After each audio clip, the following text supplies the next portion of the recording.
प्रार्थना करते हैं, भय प्रकट कृपाला दीन दयाला कौशल्या हितकारी कहते हैं। बहुत अच्छी बात है, सुंदर बात है, कहना चाहिए। याद रखिए, इस कहने के पीछे ज्ञान भी होना चाहिए।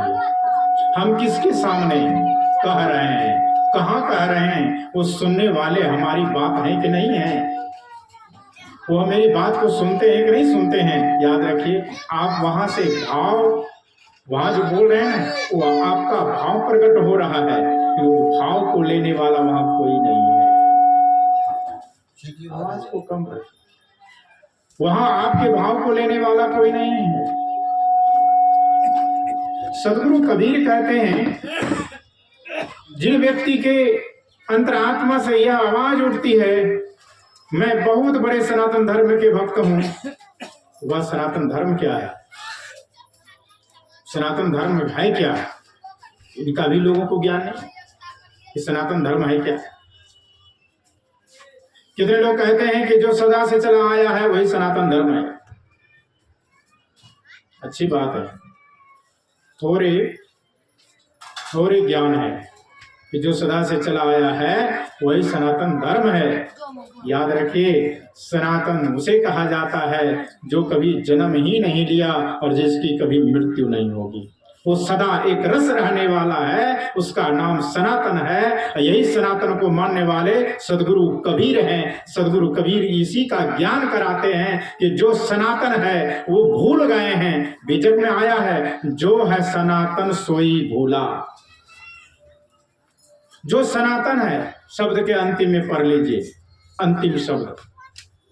बीजक में 9 प्रकरण है, 11 प्रकरण है, 12 पाठ है। दूसरा प्रकरण जो शब्द है, शब्द के अंतिम में 114वां शब्द जो है उसमें आई है ये पंक्ति कि जो है सनातन सोई भूला। जो सनातन है ना वो भूल गया है, और यही भूल के कारण सारा संसार दुख उठा रहा है, सारा संसार दुख उठा रहा है। वो भूल क्या है? सदगुरु कबीर कहते हैं, भूल मिटे गुरु मिले पारखी, पारख देहि लखाए। कहे कबीर, भूल की औसत पारख सबकी भाई। पारख माने वह पारख नहीं जो सिद्धांत गढ़ा गया है। पारख माना होता है परखने की शक्ति। हर इंसान के पास परखने की क्षमता है। जो परखने की क्षमता को रखता है उसे पारखी कहा जाता है। जो पारख का काम करने वाले हैं उसको कहते हैं विवेक। सत्यासत विवेकनी। सत्य क्या है, सत्य क्या है, जड़ क्या है, चेतन क्या है, खाद्य क्या है, खाद्य क्या है, दृष्टव्य क्या है, दृष्टव्य क्या है, श्रोतव्य क्या है, श्रोतव्य क्या है। इसका जो विवेक रखता है, ज्ञान रखता है, उसे कहते हैं पारखी। या हर आदमी के पास वह पारखी बैठा हुआ है। यदि पारखी नहीं होता तो आपके थाली में गोबर भी परोस दिया जाए, भात दाल भी परोस दिया जाए, तो दोनों खाएंगे, पारखी नहीं हो। आपको परख है कि गोबर नहीं खाना चाहिए, दाल भात खाना चाहिए, तो उसको खाते हैं, गोबर नहीं परोसते हैं। तो पारख तो आपके पास है। हर इंसान के पास यह परख है। याद रखिए, आदमी की बुद्धि वहां खराब हो जाती है जब कोई नामी गामी लोग कह देते हैं कि भूसा में भी प्रोटीन है, तो भूसा भी लोग खाना शुरू कर देता है। किसने कहा है? तो अमिताभ बच्चन के मुख से निकला है, इसलिए इसमें प्रोटीन है, खाना चाहिए, प्रचार हुआ है। तो प्रचार के पीछे हम भागते हैं। ज्ञान नहीं है, बोध नहीं है, अनुभव नहीं है, क्या सत्य है क्या असत्य है। कह दिया लोगों ने कि मछली में बहुत ताकत है, खाना शुरू कर।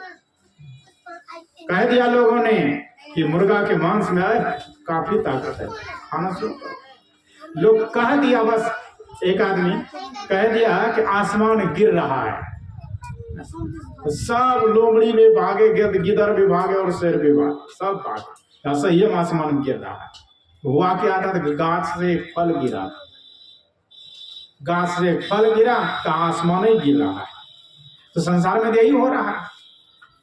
कह दिया कि इसमें ये है, हाँ ठीक है, विश्वासम फलदायकम, विश्वास करो फल देगा। सदगुरु कबीर कहते हैं विश्वास मत करो, वहां पर ज्ञान करो, वहां परख करो, सत्य क्या है असत्य क्या है, तब विश्वास करो। विश्वास बाद में, पहले परख। हम परख के बिना विश्वास करते हैं और नाना उदाहरणों को सुन सुन करके, नाना तरह के घटनाओं को सुन सुन करके, देख देख करके हमारा मन मोहित होता है, और जैसे मन मोहित हुआ बस हम उधर पड़ जाते हैं। सदगुरु कबीर साहब कहते हैं वहां भटको मत, अटको, और अटक करके जानो, परखो क्या है सत्य, सत्य को ग्रहण करो। जो सत्य है वही सनातन है, जो कभी नहीं विनष्ट होता, ना बनता, ना बिगड़ता, ना जन्मता, ना मरता, वह सनातन है। वह सनातन का नाम है आत्मा।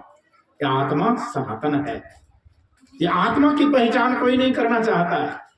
जहां आत्मा है ही नहीं वहां सिर पटकता है। हम तो कहते हैं अरे नास्तिक तो वह है जहां कुछ भी नहीं है और वहां नाक लगाता है, वही तो नास्तिक है। जहां सब कुछ है वहां ध्यान लगा करके अपना अनुभव करता है, वह आस्तिक है और वही सनातन है। और पक्के मायने में कोई सनातन हुए हैं धरती धराधाम पर, भारतवर्ष में, तो सदगुरु कबीर सनातन धर्म के प्रोधा संत हुए, प्रोधा संत हुए। ऐसे ही संत देखिए कैसे दिव्य संत होते हैं। मैं एक छोटी सी कथा प्रस्तुत करता हूं, जो गुजरात की कथा है और सच्ची कथा है और सत्य घटना है।